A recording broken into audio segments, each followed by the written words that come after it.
Hello, welcome. You tuned to the Leg Up, your weekly thoroughbred preview podcast, and coming at you the new time, 10 a.m. You all need to go back, reset your My Skies. 10 a.m. now, not 10:30. We've got the bump for the Avondale Greyhounds today, which start early around 11:30. So we're on at 10 o'clock, and we're at 10 o'clock going forward. So stick with us, please, on the Leg Up. The other thing you might have noticed, if you look around, I am friendless. Not for the first time, to be fair, but Stephen Hunt, Paul Mawari not with us today. One of them sick, one of them playing golf. Can you guess which one's which? But fortunately, I've got a couple of friends with me. BP first from his home via Belinda. Good morning, Pops. How are you?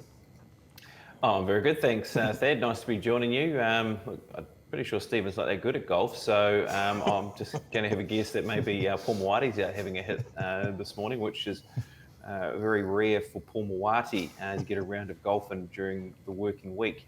But yeah, Godspeed to Stephen Hunt at home as well. I know that he's not feeling the best, so hence why he needs to be staying at home.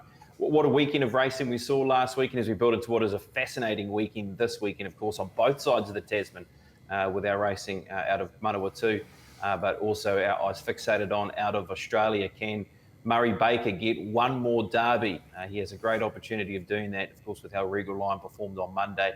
And look, has a two-pronged attack going into the Australian derby. But yeah, certainly all the attention here this weekend on a very good race card out of Awapuni.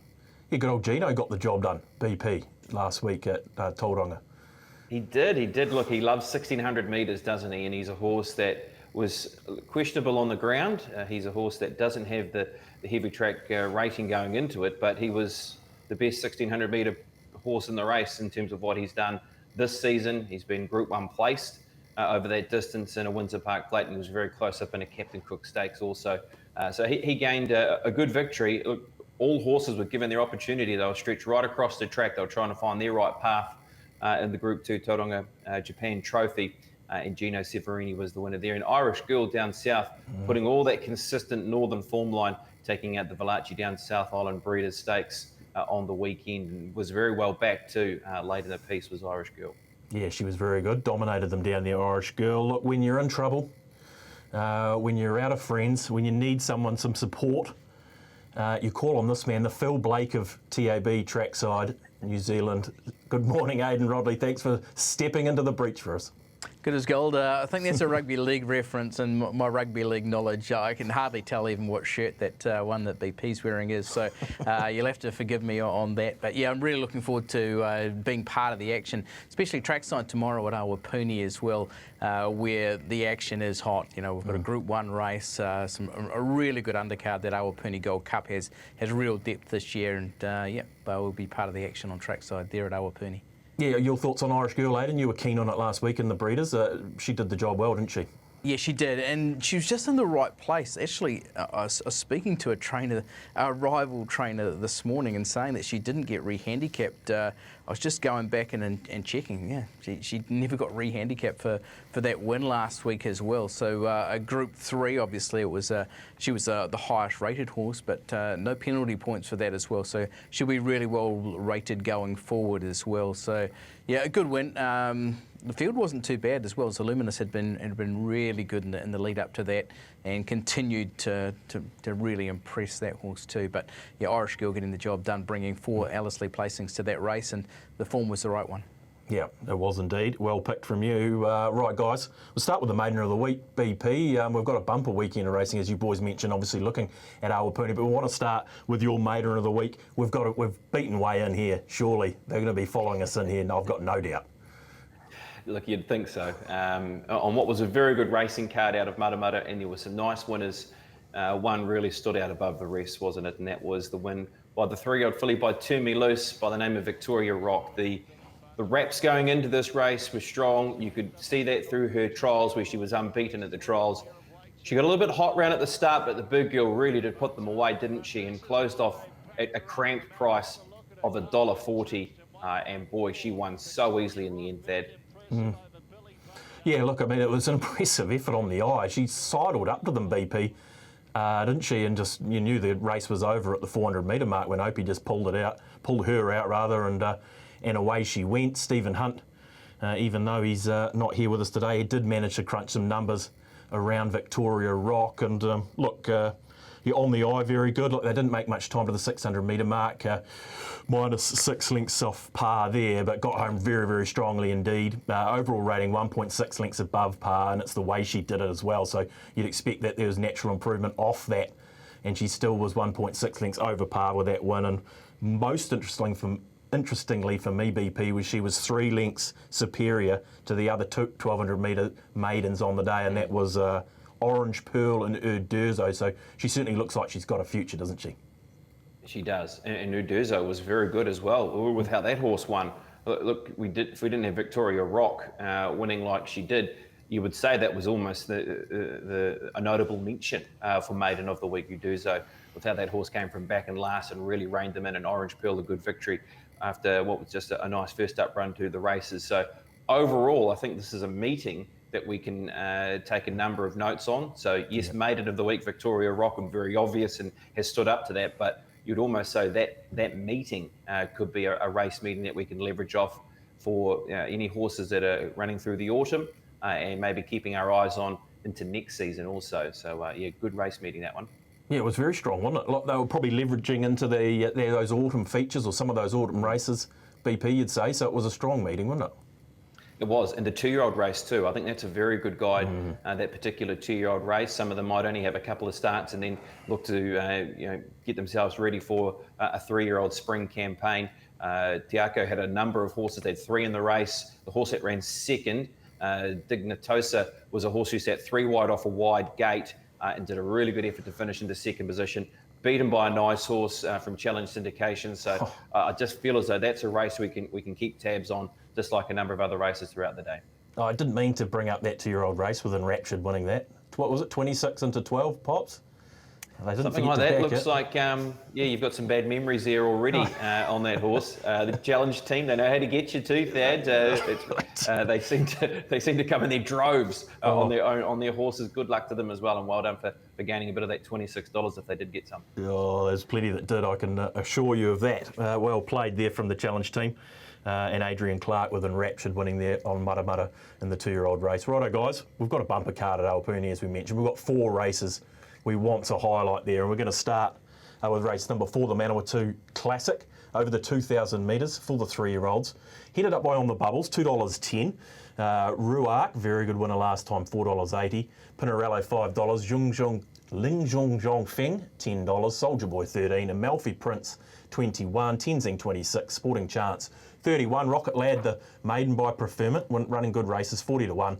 $50-1 for Titled and Giacomo, and Set in Stone is your outsider there at $60-1. But as is Tahuya there as well at $60-1. BP, look, no one was going to beat Imperatriz last start the way she was imperious Imperatriz at Trentham in the Levin Classic. But look, On the Bubbles ran another good race and deserved favourite.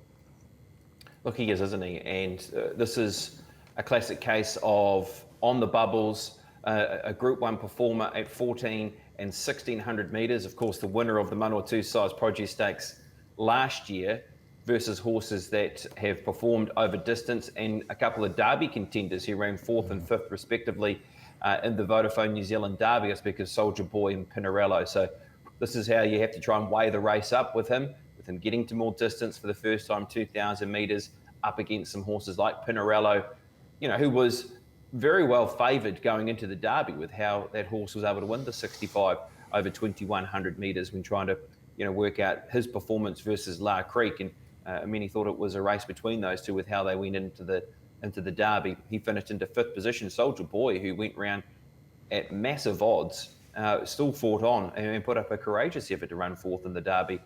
Is also in the race here on the weekend with Ruark bringing a couple of nice wins to the table around this runner, a half to travelling light. But I guess, Aiden, as we look at the race, it's about, you take the 210 if you believe On the Bubbles can get up to the 2,000 metre distance for the very first time, or do you look towards horses that have been proven, and certainly Pinarello has been proven with how he won 2 starts ago and was so well favoured in the Derby?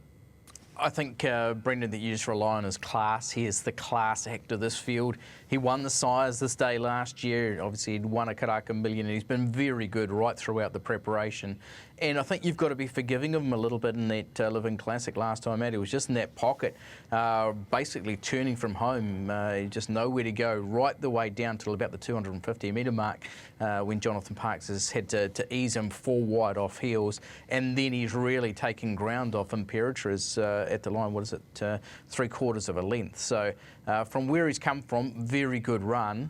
And he's just a class act. It's just a new challenge for him, isn't it, up to 2,000 metres? But on ratings, and obviously the ratings on what he's done, ability-wise, not at the distance, he's head and shoulders above this field, and I think he'll win easily.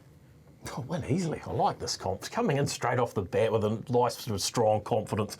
Look, Aiden, what do you make of the run of Pinarello? Well favoured in the Derby. Ran 5th, so it wasn't a bad run. It's been $7 into $5, and look, comes back to the 2,000 metres. Is there any concerns there? How do you rate Pinarello?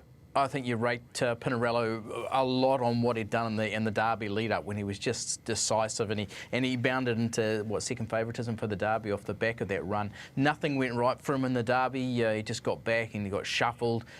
He was out the back door, and he's really hit the line nicely, but far too late. So just nothing went right for him at the 2,000 metres. Obviously, he's proven there, so that's his advantage over On the Bubbles. He is the clear danger here, but has he done anything that On the Bubbles has done yet? And that's my query about him. Real respect about him for sure. I thought he was the clear danger to On the Bubbles, but I was with a class act at the top. I almost made him my best of the weekend. Oh, geez, this was a fantastic start with On the Bubbles, Aiden. Thank you. Look, BP, you summed it up pretty well here. You've got the horses that we know are proven over ground against that class. The rating 88 there of On the Bubbles down to about a 70 with Pinarello. So there's a fair gap, as Aiden points out. On the Bubbles, with that step, you've got a horse like Pinarello that we know is going to get the distance. That's sort of, therein lies the race in a lot of respects, doesn't it? And I reckon too, around Pinarello, there is that likelihood and chance that he can sit a pair or two closer with his barrier draw, with barrier number 4. He may not get back as far as we have seen him in some of his races. Obviously, he was a horse that, as we've mentioned, was beaten in the Derby, but he just might have that opportunity of just being a pair or two closer over a distance of 2,000 metres, which might just help his opportunity here of being amongst it. I find it difficult to get away from those two at the top of the book with the form they both bring, and away from those, Soldier Boy potentially could be that other horse where his run in the Derby was so massive that he has to be included because we know that he can run at a strong 2,400 metres. Then you're trying to work out horses that have come through maiden races, maiden ASAT events. Some horses haven't even won races near the bottom of this book. So look, it does fall away quickly, doesn't it, when you're trying to line up some other runners in the race. Hence why so fixated on the top of the book and a couple of other horses that have performed well in the Derby. So I think On the Bubbles is the clear selection in the race. Could look to have a little Quinella with Pinarello, and maybe Soldier Boy would be where I would be heading. So trying to play around those type of horses, and Ruark is respected, who might go forward. How do you see the race shape here, Aiden, around the race over the 2,000 metres? I had Ruark going forward. I actually had Ruark in the trail. The horse who I thought might be something of a surprise leader would be Set in Stone, who they just decided to ride a little bit conservatively in the lowland last time out, but prior to that had led in both of those 2 starts. So I thought they'd be as positive as they could be with Set in Stone. And the other horse I thought would go forward was Amalfi Prince from a wideish gate. Just the way that ended up, because On the Bubbles for mine gets the run of the race in the 1-1 with Amalfi Prince, the stablemate going up and giving him cover. Obviously, Amalfi Prince was better last time out. He was well beaten by Pinarello a couple of starts back. He was pretty good in winning his maiden 3 starts back to basically qualify for the Derby, but didn't do enough in that Derby lead-up. But really encouraging to see him go so close at Matamata last time out. So he's a factor again on this, although for the minor end. And you speak about Ruark. So that Ruark Lungjin Zhongfeng race, wasn't much between them. Ruark had been really good the start before, so real respect around him, and also around the Moroni runner as well, who was just terrific clearing maidens at Hastings a couple of starts back. For mine, they were running for minors because, as I've said, I thought it was a race that On the Bubbles was as long as he sees out 2,000 metres and all reports saying no problems. It's just like any other horse stepping from 16 to 2,000 metres for the first time. You know, you think, oh, it's a natural progression. Just we haven't seen him at that before because he's been so brilliant at the shorter trips, but he looks like he'll get it. No concerns for mine. Well, he brings that class edge as well. So if he's going to get it 3 years old against his own age, Aiden, it'd be the time to do it, wouldn't it? Yeah, absolutely, and drawn to get a soft run for mine as well. So everything's in the right place for him. You know, you look at those Manawatu size horses at 1,400 metres. You know, you think, oh, they're going to be a staying type horse later in their career. So yeah, it is a natural progression for him. But where do you put this maiden as at form, BP, around Ruark and Lungjong Zhongfeng? Both good runs. The boys have obviously rated Ruark pretty highly here, 4.8. It opened second favourite ahead of Pinarello, perhaps surprisingly. Yeah, look, I think I always rate the form. I think those type of races, because you bring a number of different form lines and references into maiden as at races, through right when you watch them out of those races to go back to midweek grade to even a race like this. So I think they are good races. This is just a step up again, isn't it, for both of those horses? I guess as I said beforehand, it does start falling away after you go away from the top two in the book and on the bubbles and also Pinarello and then Soldier Boy, and then the rest start fighting out for themselves. So I feel as though it's in that third or fourth bracket around both of them. Ruark's going to get the right run to give the horse every opportunity of going to 2,000 metres for the very first time. And Lungjong Zhongfeng, well, this is a horse who just keeps getting better this preparation. Since the maiden victory, the horse has run that very good racing behind Ruark, and just every time it's gone to the races, he's gradually got better. Overall, Thad, I'm going with on the bubbles on top. Feel as though Pinarello and Soldier Boy can run great races in behind for Quinellas and trifectas. So that would be my angle on the race. We're not going to have to spend long with you then, Aiden, here in the Manawatu Classic with your betting strategy. Absolutely, betting strategy is just on the nose on this one. It is on the bubbles. Just going back to last year's race as well, which is it's interesting going back through these. Joy Alone beat Milford Sound. The third horse home was Darjian Sweet Jr., who's come out and won an Avondale Cup earlier on this month as well. So the form stacked up from last year too. Yeah, what Adelaide Cup was it? Adelaide Cup. Yeah, that's right. Yeah, and Milford Sound, did that run the other day at Flemington? I don't know. I haven't seen Milford Sound for a bit. He just promised so much, and there was, I think, his first run in the North this time last year. Then he went on and failed in the Championship Stakes, but his maiden was dynamic, and this run last year he was very, very close to Joy Alone. Yeah, some good form comes out of this race, Pops, there's no doubt. Is it just a bit soon for these outsiders here? I mean, these horses, these Rocket Lads, Giacomos, Tenzings, is it just come up a little bit soon to try and challenge it on the bubbles, and not to say that they can't kick on as a 4, 5, 6-year-olds? Yeah, and look, it's a lot of horses who were on the fringe for the Derby or have run well in the Derby. We've seen horses, perform in this race. Charles Road won this race one year as well, and a lot of horses have then bounced out of this and have gone to Australia as well for a preparation into their 3-year-old season. So, look, it is a race that we can discover some horses that will be strong autumn contenders also. So, an opportunity for those horses to have a throw at the stumps at a good race. Hence why we see those sort of one-win horses and even maiden gallopers for a good stake. The belief that they are worthy of having a good shot at it, so why not? Yeah, okay, fair enough. But you boys are not swayed on the bubbles, $2.10. Both have it on top.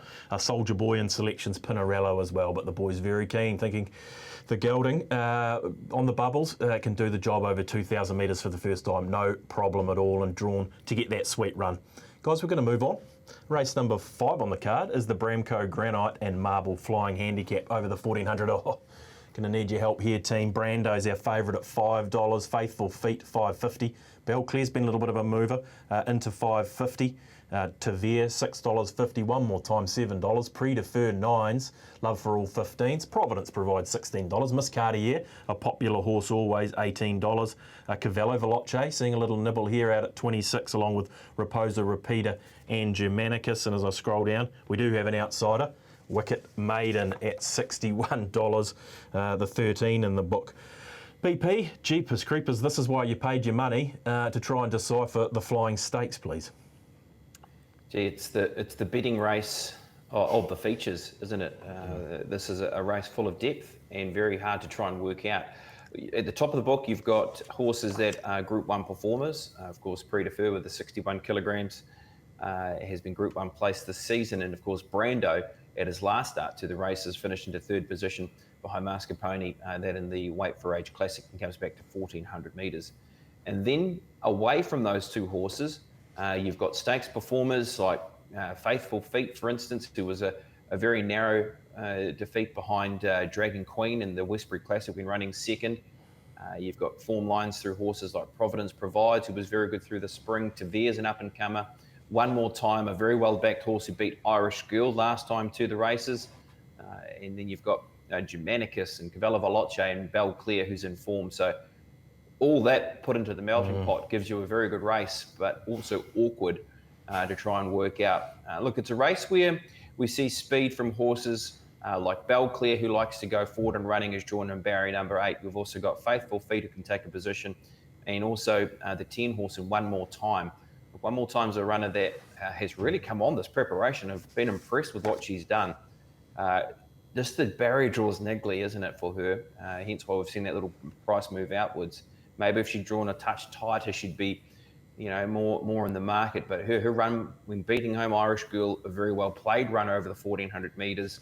And then you go back over her performances, for instance, even her run in the Westbury Classic and the King's Plate 2 starts ago. So that's where the speed of the race comes into it. And then you've got to try and work out, where does Brando fit into this mixture as well? He's been a lot better this preparation since he was gelded, of course, his win 2 starts ago, and then his Group 1 placing in the Weight for Age Classic. Found it an awkward race to try and bet into and a tricky one to try and nail down as in terms of a top selection. Yeah, there's no doubt about that. Initial thoughts here, Aiden? I mean, run us through perhaps a potential speed map as well, because we need some help. I actually described it exactly the same way as Brendan when I was going through it. Tricky. It is tricky, undoubtedly. The other horse who's right in that speed mix is Providence Provides. So I actually had leading the race Faithful Feet with the Providence Provides on the outside and Belclair somewhere near them. But then what do they do with One More Time? They've got to spear forward, and if that's the case, there's going to be real intent from these horses in the first 300 metres, and where does that leave Brando? I think there's a three wide running line in this race, and so Brando gets back with cover for mine because there's going to be a horse, whether it's a horse such as Miss Cartier who's trapped out, and then you just look for maybe Miss Cartier's back. Not that I think Miss Cartier's a horse who can take them into this race. I thought she was maybe just a touch outclassed here. In the end, I landed on Tavere. Here's a horse who closed terrific in the King's Plate last time out. Beat home One More Time, who's then come out and franked that form with that Ellerslie win, beating home Irish Girl, who's franked that form, beat home Raposa Repeater, who was a listed winner in the spring. So there's enough around that sort of form around Tavere, and every time we get out to Matamata and talk to Pam Jarrett about this horse, she is in raptures about him. Thinks that maybe she's even a Group 1 New Zealand Thoroughbred Breeders' Stakes type contender. She's done nothing wrong so far, won 4 of 8, and I just thought maybe this fitted in just perfectly for her. I thought she was a horse to beat. Yeah, okay, nice. An horse to beat, 6.5. BP, what do we do with Brando? Look, he's come back as a gelding. He ran well, a good run in the Group 1. He's always got support. Not as much here, I can tell you, at this stage, so he hasn't been extremely well backed. Where do you sit with Brando? Oh, look, I'm not prepared to give up on him anyway, is basically where I sit with him. And I know he's got his knockers, and maybe it's purely because he had such a big reputation, going into his 3-year-old preparation, Brando. But I still want to be with him. I don't want to drop him just yet. And look, he got all favours in his Group 1 placing. Yes, he sat from a low draw in a good spot and behind speed. But he finished into 3rd position, and he beat home some nice horses in that particular race. So I think he has to be respected. I think Aiden makes a good point around the race, because this could set up for those, if it's a strong 1,400 metre event where horses are looking to push forward, it does set up for a closer, and he has that potential of being a closer if he gets into that right spot, if he can find that position where he gets cover. Because if it is a strongly run race, well, then both Brando and Tavere's got to, she's lightning, and she just needs to get that right. Right things happen in front for her with the right track into it. She can monster them. We've already seen that from her. She's a highly talented race mare, and this might be her chance to be able to produce that. I thought One More Time is a runner that, as I said beforehand, guys, is just a runner that's improved out of sight this preparation as well. I want to back her, but I'm just very concerned about the barrier draw with her. That would be my only little niggle around One More Time. Predefer, I mean, look, he lines up in these type of races and he can look very good, can't he? I mean, he's just that type of horse. He is just a touch below the Group 1 horses, even though he has been Group 1 placed, and Jamie's always mentioned that, hasn't he, around this horse. He does have to lug a big weight of 61 kilograms, and that could be the one that off-puts the punters and coming back in distance to the 1,400 metres. But he certainly dealt to his rivals last time out, didn't he, when he was dropping back to this type of grade? Yeah, I don't think the 61 will worry him. Aiden, Predefer, we know how tough he is. What are your thoughts with him? Obviously, it would have been 60, but the extra kilogram that NZTR has granted jockeys who might be coming back from COVID-type illnesses and finding it a little bit difficult to get the weight off. So 61's not going to be easy, but he was good last time out. Over 1,500 metres, drops to 1,400 metres. But this is a race where we saw Shadows Cast winning, what was it, last year or the year before? Must have been last year. So before, I think, actually losing that race later on. But that's the type of horse, and that's the type of horse Predefer is. So, yeah, 61 is not going to be easy for him. But if they do run this really strongly, he's a horse who can take up a position, and he's a horse who can quicken off it. He's obviously a horse who Jamie Richards has said just below Group 1 company, well, in Stakes company, this is his mark. So he's definitely going to be competitive in this type of race. Yeah, I can't see him not being competitive, as you say. Pops, I put Faithful Feet in sort of the same boat as One More Time. Around Purincanto 4-year-old mares who, are putting together really fashionable records but are sort of up-and-comers at this stage. So Faithful Feet's probably in the same boat as One More Time to some degree. Yeah, I really like this horse. I think she's a runner that can get to an elite level. Peter Locke has certainly suggested that this is one of the better horses that he's put a saddle on, and with how she's been performing, I mean, really, that could be a string of ones there. It has just been beaten in the Westbury Classic when her second 2 starts ago on Karaka Million Night. She's followed that up with a very good win most recently after a slight freshen up, and I mean, she blew them away. She won by 5 lengths and beat a horse who was a Johnny who was in that race, who won impressively, and through an undercard who went around at nearly $1.40. She is quite underrated despite the amount of wins that she is racking up. Now, this is her biggest test, or one of them anyway.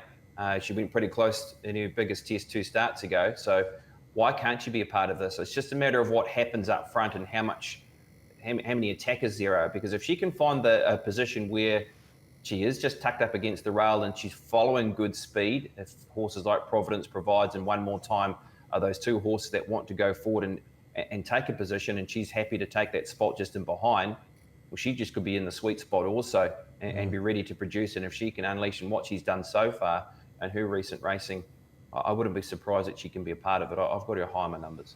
Yeah, well, that run, the second you'd mentioned behind Dragon Queen, tough run that night, and she still boxed on and should have nearly won it. Oh, yeah, absolutely. And as I said, Peter Locke has got a high regard for her. She's got the barrier draw.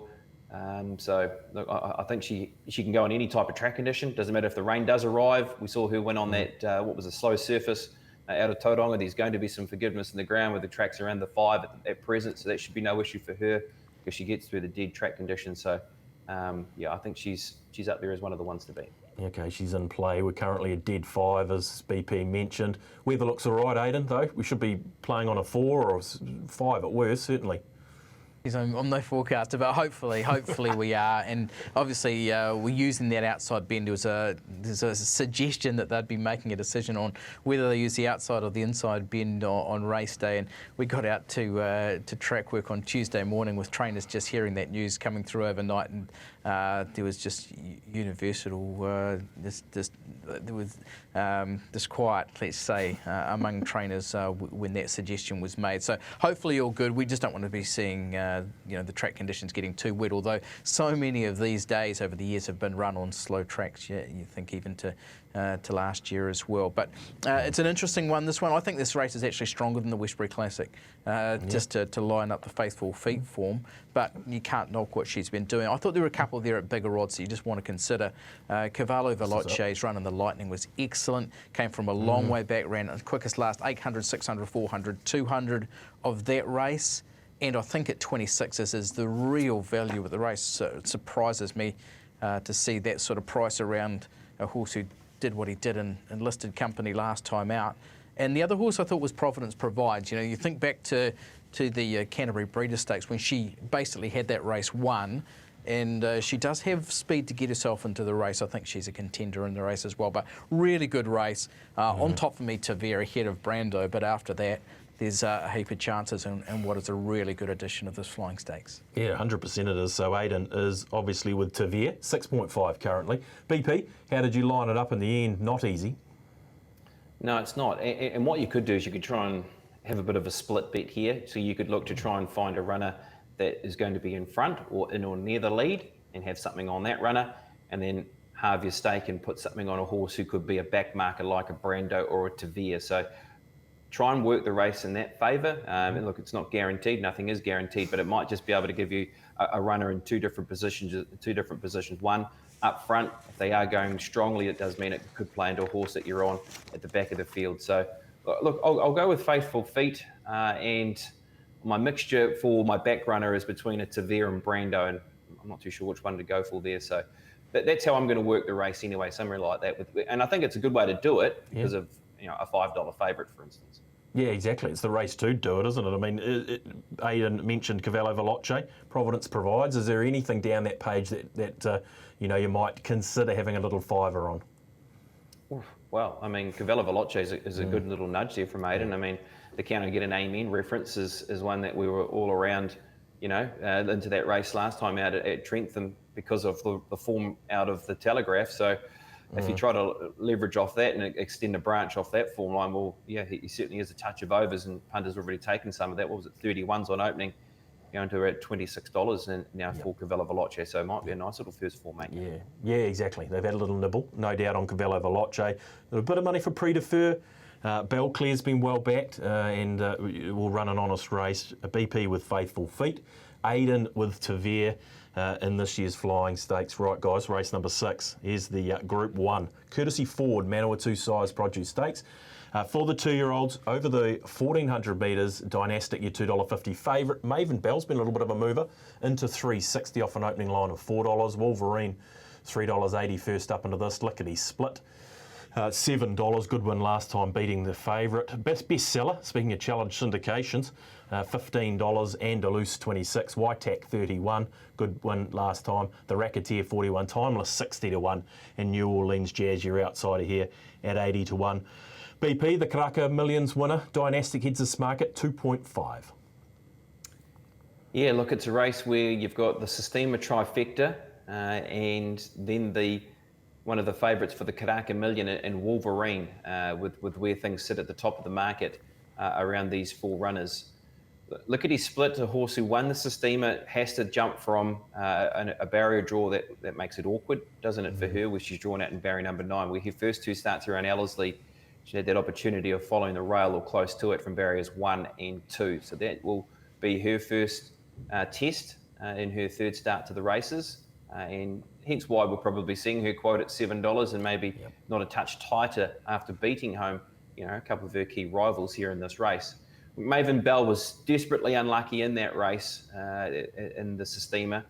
She was a horse that there was an opportunity of maybe coming out and around and instead going through runners, and was just a touch unlucky, wasn't she, Maven Bell? And she's been ultra impressive with what she's done this season. A couple of stakes victories, now a Group 1 placing, and now drawn barrier number 1, as opposed to her biggest rivals drawn out in 8 and 9, Dynastic and also Lickety Split. That's got to bring her right into the race, and we've already seen that movement in the marketplace this year from $4 into $3.60. And then Wolverine, who we haven't seen since running second in the Karaka Million.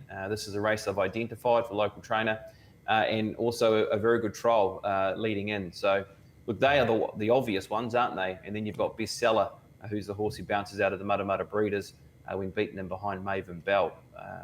It's a good race between those ones at the top of the market. You could almost run it a few times and almost get a different winner. So I think that's the beauty of this year's running of the Size Produce Stakes. Yeah, it's a little bit like that, no doubt. Aiden, initial thoughts here on the Group 1. Strong field up the top, certainly.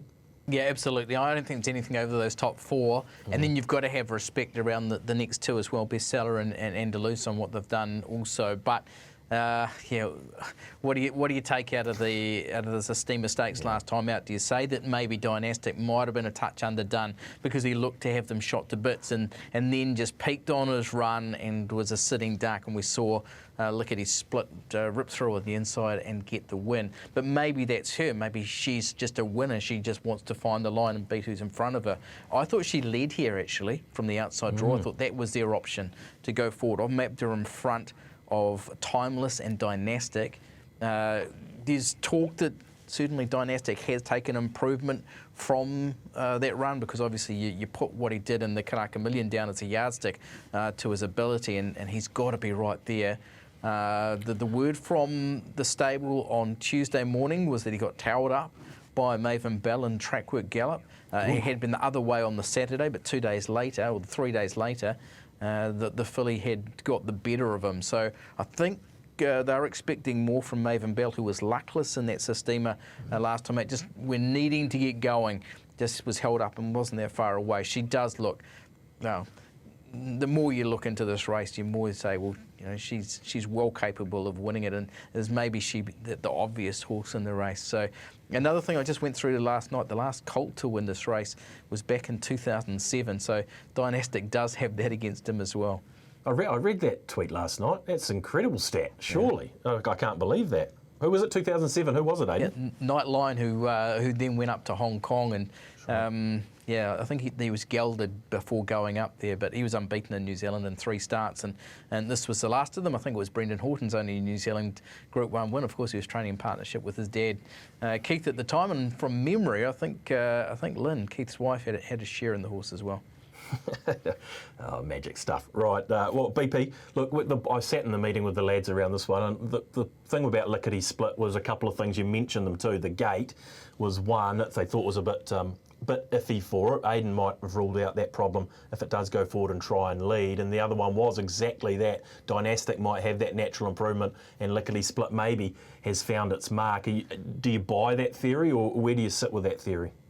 Yeah, I think Dynastic is an obvious improver, isn't he? And getting more distance is going to be no issue for him, getting up to 1,400 metres. I mean, it's almost a bonus with what they're getting with him, this preparation, isn't it, with this 3-year-old colt by Al Manzour, because he just looks to be a horse who's going to be an even better 3-year-old over more distance. So taking that into account, and also that he was a runner that didn't have a run going into the Group 1.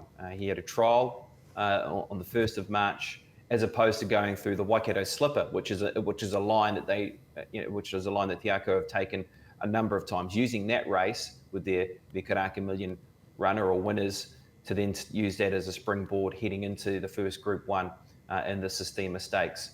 So all that into consideration, I think he is the one that is going to be a big improver with 1,400 metres. I find it interesting that Aiden believes that Lickety Split can find that top position, because if she does, it does give her a great chance. And if she can find it without having to do too much work, look, she's drawn 1 from the outside, but gee, if she can find that forward and running position, boy, she was gutsy in defeat when winning in the Sistema. And you could almost think, well, how's a horse that won a Group 1 last start, who's unbeaten, paying $7? And the reason why is because you're up against a couple of runners from Tiako who have performed well this season, winning a Karaka Million in Dynastic, and Maven Bell, who's won 2 stakes races and very good in that Group 1 also, and unlucky into 3rd position. So I think we've got the makers of a really good race in front of us here. How the Termilusa's going as well, speaking of Lickety Split, Victoria Rock. Flying, aren't they? I do want to get your comments just quickly, both of you. You talk about Dynastic potentially being slightly underdone, guys, going into that race. then where do we sit with Wolverine? Because this would be one heck of a training performance if Royden Burgesson can pull this off. We haven't seen it, obviously, since Karaka Million Night. I'll start with you, Aiden. What are your thoughts on Wolverine? It would be a heck of an effort, wouldn't it? Yep, but she is high class. He was able to get a trial last week. The trial was excellent too. Robbie Hannum was aboard for that trial, and she came down centre track. Actually, the second horse in that trial went super. A horse of John O'Benner and Holly Wynyards. Want to find out where that's going next time as well. But Wolverine was good. I think it's kind of been dictated to. Obviously, the ownership's changed now, and this will be her last run in New Zealand. She's got to turn the tables first of all on Dynastic, who now has had the extra run. But she was excellent prior to that as well, and now she's on home territory. She doesn't have to travel, so there's a lot of upside to her because she was good in the Wakefield, she was good in the Eclipse as well. Yeah, she's a real contender. Royden Burgesson's done it before, a couple of Group 1 wins to his credit in the past, and now he gets a home track chance, which is something I'm sure he'll be really keen to grasp. Yeah, BP, Wolverine, where do you sit? Oh yeah, I mean she was the benchmark, wasn't she? Going into the Karaka Million. I mean she really was. She was the horse that everybody was worried about, and with what she'd done so far, she was the dominant 2-year-old leading into that race. And the problem was that when she gets to the Karaka Million, she draws barrier number 12, and she was up against a Tiako runner, and it only had one race day start. That was the anomaly in the race that we couldn't quite work out. But Opie Bossom was keen to ride in Dynastic. So, look, she was the clear guide in the race, and I think this is a key race that they've identified for this new ownership group for Royden. She has to be a huge danger with, as Aiden said, her trial was so good.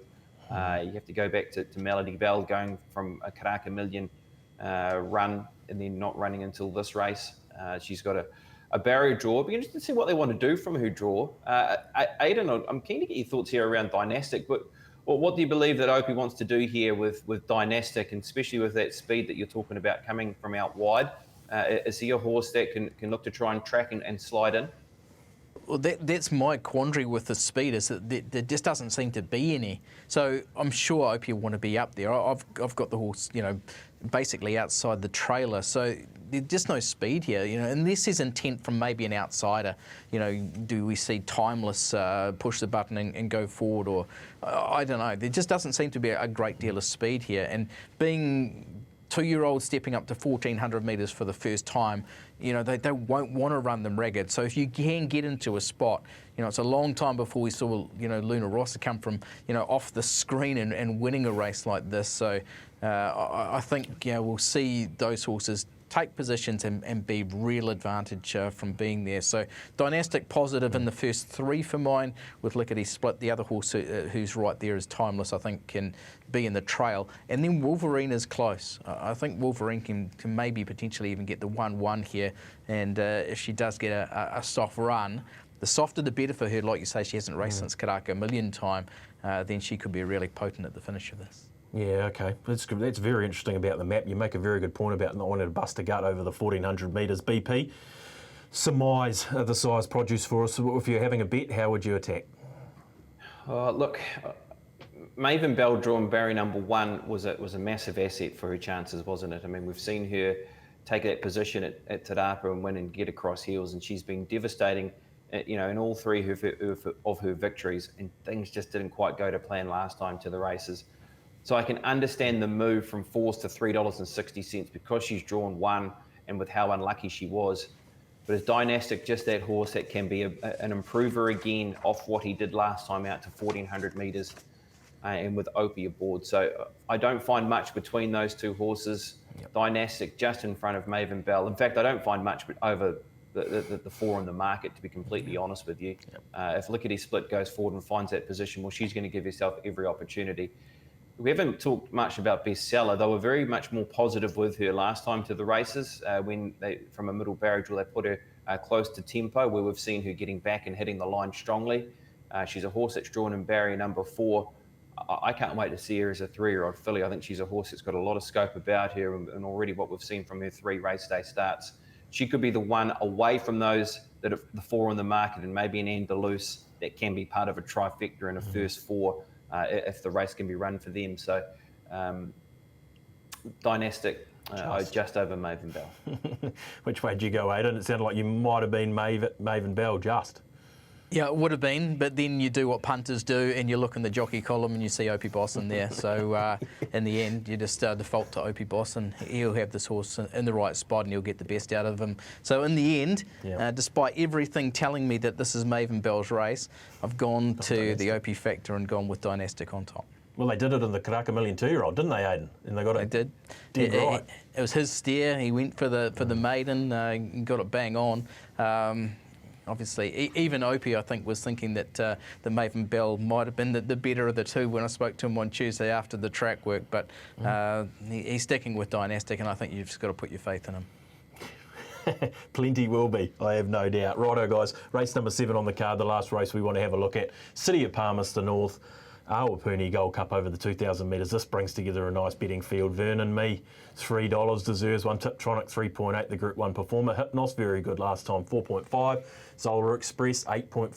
Masetto, $11. Even Chance, 12. Langkawi, 18. The Mitigator, good old Mitigator, $26. Hunter Pence, 31. Spine Tingle, 31. And the Mare, the outsider here at 50 to 1. BP. Boy, is there a more deserving horse here than our favourite in Vernon Me? Well, 3 seconds in the Group 1s at his last 3 starts. Zabeel Classic, Herbie Dyke, Bone Crusher.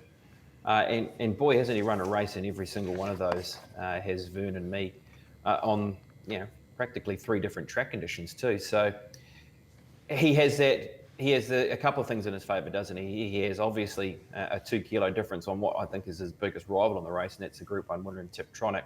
And that could be just enough. That could there's not much separating these two horses, and the fact that there's 2 kilos between these two runners could be the ultimate difference at the end of the day around Vernon Me and Tiptronic. Look, Tiptronic's a runner that has obviously won the Group 1. He's been 4th in a most recent Group 1 out of Ellerslie. If you looked at his left-handed record, you might think, he hasn't got the greatest left-handed record, but what offsets that is he actually won a Group 1 left-handed, and he's also been placed Group 1 left-handed in both of those efforts out of Te Rapa. So I wouldn't think that would be a reason to sort of get off the Tiptronic train. Opie's aboard with a good draw. Now, the speed's interesting, and it's a very similar sort of speed map to last time that all these horses met with the Mitigator in the race. He's a horse that you obviously gravitate towards being up in or near the lead. He does race well here. At Awapuni also does the Mitigator. So you've got Tiptronic, Vernon Me, the Mitigator, and another horse who could be a part of this battle is Even Chance, who certainly has shown his liking for finding the top. Now, he's drawn in barrier number 11, and he has run his best races by going forward. So you could imagine they're not going to try and change that with his most recent pattern, gaining a placing in Kaimai Stakes. So he looks to be the pressure on early down past the judge the very first time. That does mean that Vernon Me is going to have to try and find a spot from out wide, and Tiptronic could be just sitting in that sweet spot. So it's a good race, but there are horses in this race that have been Group 1 placed and Group 1 winners, and that being Tiptronic and Vernon Me, and it's hard to get away from them. Yeah, you're sticking to the top of the book here, Aiden. What are your thoughts on the Gold Cup? You have to be with Vernon Me. Don't forget he also ran second in a Living Classic, didn't he, going back? So I think he's actually had 4 Group 1 second placings. But like you say, Tiptronic's the Group 1 yardstick here with a couple of Group 1s to us. Say, well, Vernon Me's beaten him home in the last 2 and now beats him 2 kilograms better off under the set weights and penalties. He just looks beautifully placed here, Vernon Me, and it really should be his race, the more I look at it. Just on that speed, you think that Tiptronic from barrier 2 will go forward, and then you've got Masetto going forward to sit on their outside. Now, the horse has drawn the last 3 barriers, 9, 10, 11, are Vernon Me, the Mitigator, Even Chance. So Vernon Me's got, if they want to get a position, they've got to cross Tiptronic and cross Masetto to get somewhere, and then you know that the Mitigator and Even Chance are both going to go forward. And then it'll be one of those 2 that leads. I actually had Even Chance as the likely leader in the race, but just drawn the outside. If there's real intent from the Mitigator, then maybe Even Chance has to sit second. If there's not real intent shown out of the gates by Vernon Me, it could find itself in a 3-wide position. So I think they've got to get forward, they've got to cross Tiptronic, and from there, the race should be his. $3 Vernon Me. Aiden's tipping against Opie, so that didn't take note of that. Hypnos BP, right in commission, 2,000 metres at Awapuni. Has been a sweet spot before, I think, for the horse, and was good last time, just knocked off.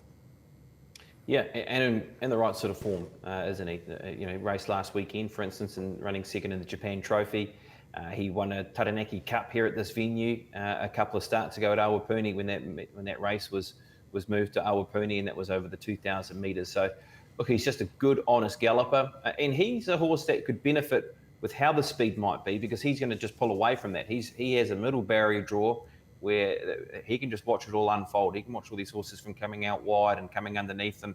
They can just sit pretty midfield and let all that happen in front of him.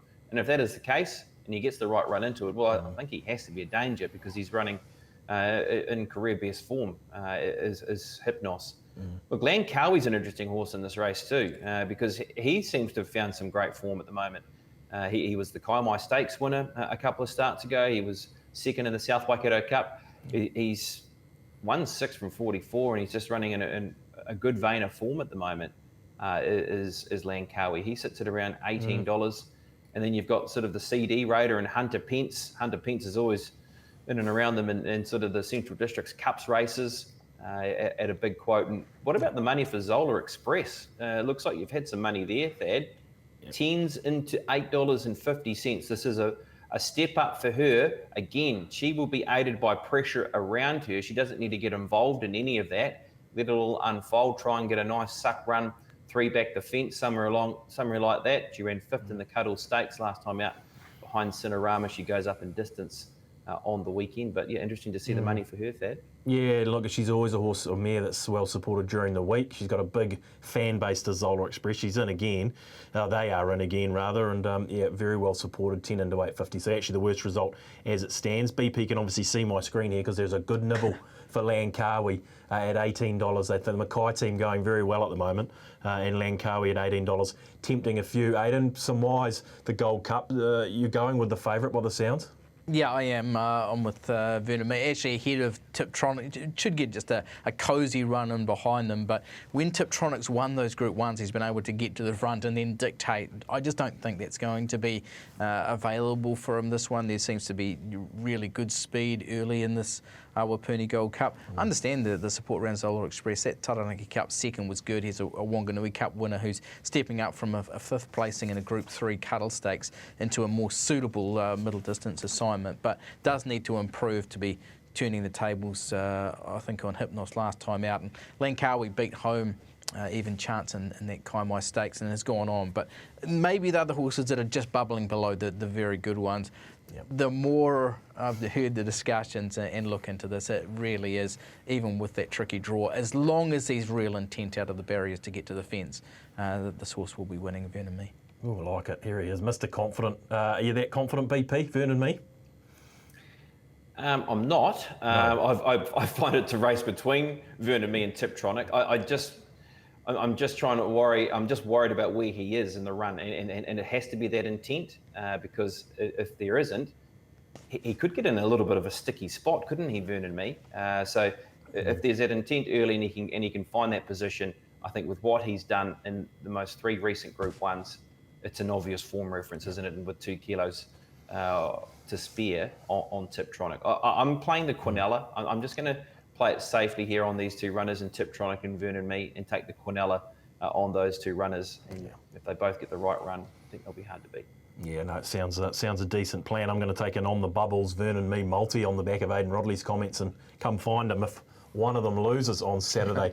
Guys, listener question time. We unfortunately couldn't get Palmetto home last week for Matt, but we've got another viewer question here. Liam O'Reilly's come to the party, boys, and I want your thoughts. How do you think Mallaston will go over in Australia if it ends up there? I believe it is going, Aiden. Mallaston, be competitive in some races?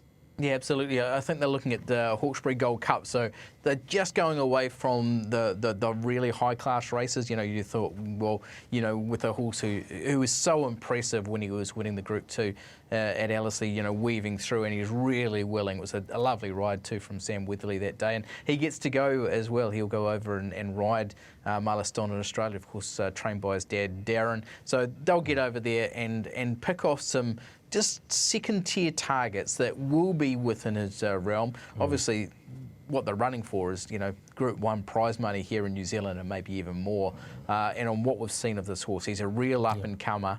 I don't think there's any sort of real concerns about taking him over there and not seeing him competitive. No, he had the 59, the way the set weights and penalties fell, BP Mallaston in the Thorndon Mile, and certainly far from disgraced itself. So you'd expect that form will hold up.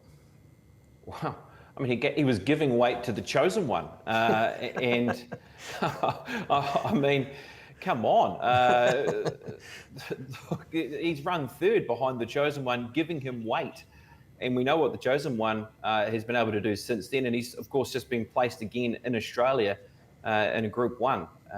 His efforts in Melbourne Cups and Sydney Cups. The Chosen One reference is the best guide that you can get, I think, with Mallaston going to Australia.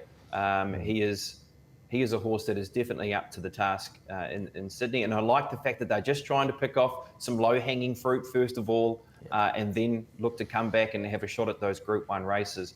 The one little niggle could be the rain, and you'd have to hope that the tracks can dry out a touch. You wouldn't want to see them on a real testing heavy surface. But if he can find a track that just has maybe just a slight bit of forgiveness in it, I think he's right in it. I think it's a great plan from the Weatherly team going ahead with him. So I'd be following him with interest. Yeah, good luck to the Weatherly team with Mallaston. One other quick one Liam had, and this one's for you, BP. What are your favourite promos to bet into? Start the list now. We'll still be going by 12 o'clock. Well, how much time we got here? Not much, by the way. Look, I think there's a couple of ways to look at some of the promos. First of all, bonus back races, the blitzes. You can really identify and pick the races you like. Classic examples, 4-horse races, 5-horse races. They are great bonus bet promos to bet into because you've only got to beat one horse home. So you can have a little confident bet. Now, they're up to $50, some of those races.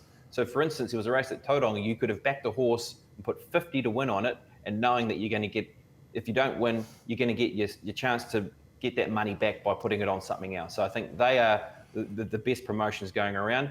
I'd also just keep looking around for some of the sports promotions. There's some really good ones on the winning team and margin. So you can find a game, if you're really confident on a team, but if you get the margin wrong, you get your money back. So if you can find a game, let's say Blues versus Moana Pacifica, you could have backed the Blues 12 and under in that match paying around $4.